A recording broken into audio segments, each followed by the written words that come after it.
Many people don't know how to buy Bitcoin, but it should be as easy as sending an email. There are past 10 years already. Why is this problem not solved? Because buying Bitcoin requires you to touch the banking system. And every part of the banking system has already been regulated into becoming a bank, including all of the exchanges. So the answer is really simple. Don't buy Bitcoin. Repeat after me. Don't buy Bitcoin. Let's do it once more. Don't buy Bitcoin. And you're thinking, what is this guy going on about? I thought he was the Bitcoin guy. He's going to tell me to not buy Bitcoin? No. Earn it. Don't buy it. Stop treating it like an investment. Start treating it like money. Do you buy euros?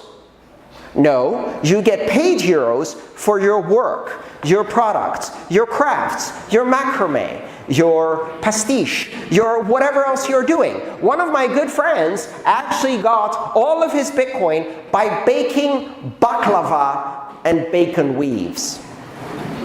Okay, how many people know what baklava is?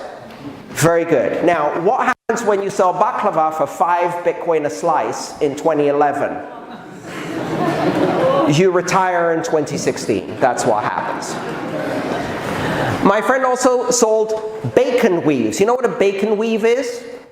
It's how you manage to get a heart attack by the age of 15. So what it is you take bacon and you weave it one over the other, and you make a square mat made exclusively of bacon woven together, and then you put it in the oven, and it crisps up and turns into basically a plate made of bacon that you can put other things on top of. But why would you? You can just eat the plate, and it's delicious. He sold those for a few Bitcoin a piece in 2011. Now, maybe you can't do that today, but what you can do is you can sell whatever you do, whatever it is. You can sell your belongings. I sold my car for Bitcoin in 2014, which was a very successful sale, because the only way you can sell a car for cash at 11 p.m. at night in the parking lot of a supermarket without any bankers involved is with crypto. Otherwise, I would either get shot or ripped off, right? And neither of those things happened. 3 confirmations later, here are your keys, sir. Thank you very much. Nice seeing you. That Bitcoin is mine. 3 confirmations, 1 Mini Cooper. Enough security for me. So earn it. Don't buy it. What is my take on the energy inefficiency of Bitcoin and other cryptocurrency? I don't understand this question. What energy inefficiency of Bitcoin? Bitcoin uses energy in the most incredibly efficient way and converts every bit of that energy into robust security for a nation-state resistant global network that is the most secure time-sequenced recording of immutable truth that we have ever built on this planet, a monument of immutability that cannot be shut down by the most powerful forces in the world. That sounds like a really awesome, efficient use of energy. I say we should ban Christmas lights and war, because both of those are very inefficient uses of energy. One kills people, and the other one, well,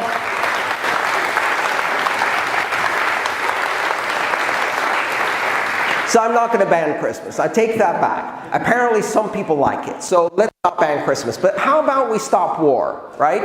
And what's the best way to stop war? Well, how about you take control of money away from governments that fund war exclusively by inflating the debt away generation after generation, and as a result, since they've been able to go off the gold standard, have increased their warlike activities through debt by several orders of magnitude. How about taking away that power by, I don't know, building a global monument of immutability on the most efficient use of energy and a secure mechanism through proof of work? Let's do it that way.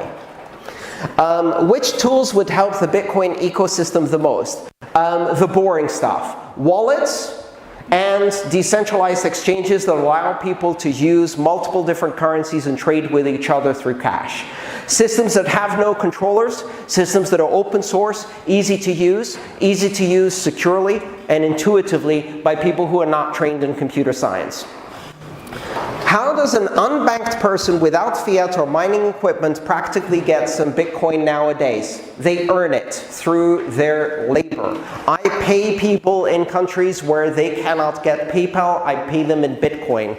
And you would think, what are they going to do with the Bitcoin when they get it in their country? Do not worry. The demand is so high.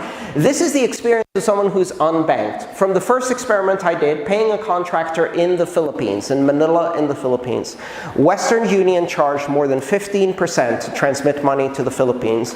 PayPal charged a minimum of about $5 plus another percentage point plus an exchange rate spread to send money to the Philippines. When I'm paying someone to do video editing or audio editing or something like that, they're making $150 a week, maybe even $150 a month, which to us isn't a lot of money. To them is a middle-class salary. It's actually very respectable.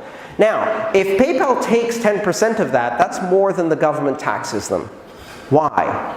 Why should they pay a tax to Western banking greed? They don't have to. So here's how it works. I send them Bitcoin. They go there and they say, well, I don't know how I'm going to turn this into the money I actually need, which is Filipino pesos. So they go online and they start searching for buy Bitcoin in the Philippines. And they discover that a lot of people are looking for that too. And they find ads and applications like localbitcoins.com. And they meet someone in a coffee shop. And at first they think this is a giant scam and that they're going to get ripped off. But then they meet someone in a Starbucks and they give them $150 worth of Bitcoin and they get pesos. And they walk away and they look at the pesos and they're real pesos and they go, huh, it worked.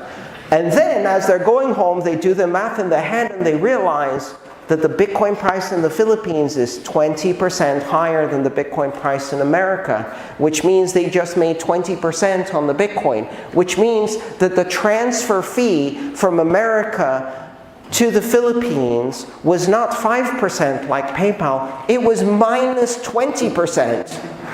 And then they say, can I have all of my salary in Bitcoin, please? And I've made another friend. People earn Bitcoin.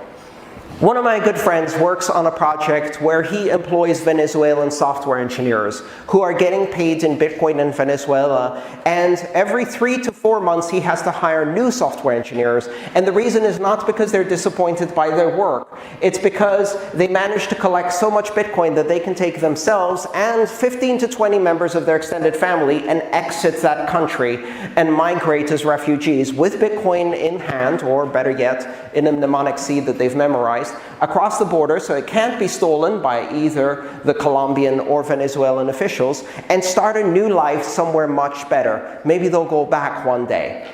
That's what Bitcoin does for the unbanked. How do you introduce your children to the new currency system? You start with a fundamental conversation. Our children need to understand what money is.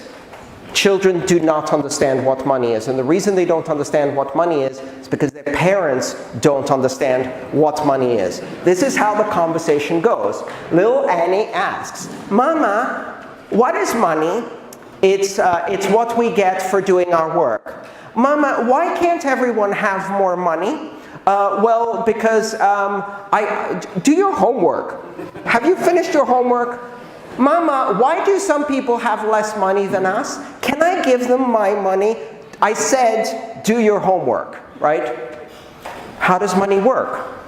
The correct answer is, money is a system of bilateral obligations between floating exchange rate currencies that use special drawing rights at the International Monetary Fund and the framework built during Bretton Woods to enable a system of free trade through these exchange rates, which are then used to buy treasury bonds in each one of the countries to generate debt by the central government that is then redeemed through 10-year or 5-year bonds at an interest rate which is set by an independent body called the central bank, which meets every second Friday of the month to decide what the cost of money itself is in the same money that we're calculating that cost. This results in the phenomenon of inflation or deflation, which determines the velocity of money and liquidity within the economy, which determines whether you're down to have a job tomorrow or not. That's the correct answer. How many people can explain that? So instead we say, go do your homework, Annie. Now, what we should be doing is teaching people the fundamental basics of what makes our society work, but money is a taboo topic. So I say, first, talk to your children. Have the conversation about the birds and the bees. And then have the conversation about the private keys. Crypto, so far, is not a currency that is used for daily payments. It's rather seen as an investment. Will that ever change? It already has changed. It is seen as a currency for daily payments in places where it is needed to be seen as a currency for daily payments. It's seen as a currency of daily payments where people don't have other currencies to use. Now, is it the most efficient currency for daily payments? No. It's not. Currently, it's not at all. Fees are high, it's difficult to use. That's not the case. But I think there are many solutions that are being worked on and many alternative approaches that give us a way to make it more suitable for daily payments. The bottom line is that daily payments is one component of money, and we're going to explore all the different components of money, but it takes time to build them up. Just because it's not used for daily payments doesn't mean it doesn't have value, and just because it's not used for daily payments doesn't mean it doesn't help the unbanked. That's a mistake to think. It is not important for you to be able to buy coffee at a Starbucks. It is very important for someone to buy a bus ticket to Turkey when they live in Syria with Bitcoin, and trust me, they can.